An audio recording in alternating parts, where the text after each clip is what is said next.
Like many snacks, pork rinds can be high in sodium and fat. However, they are low in carbs and are a great alternative snack for those following a keto or low-carb diet.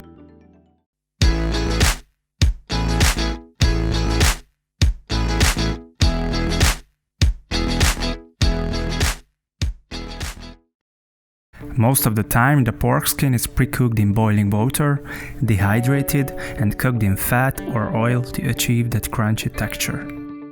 It's a bit time-consuming, so I tried a different way to speed up the process.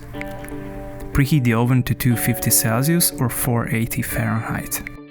Cut the meat of the pork skin if there's any left on it. Put aluminum foil onto a baking sheet. Put the pork skin on and cover it with rock salt. I used pink Himalayan salt, but any other rock salt does the job. First, we want to dehydrate the skin. Put another tray on it and cook for 15 minutes.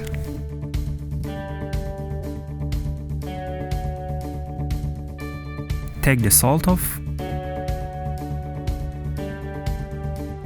Clean the skin with paper towel.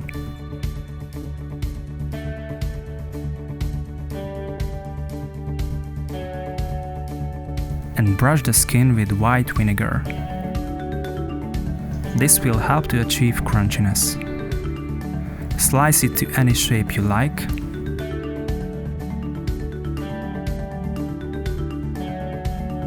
Put it back in the oven for another 15 minutes. Check it frequently, not to burn it. I spice it with smoked paprika, garlic powder, and onion powder.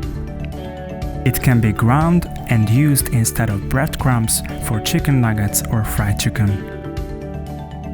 It's also high in collagen that has several health benefits like relieving joint pain. Please consider subscribing to my channel. Enjoy healthy. Thank you for watching.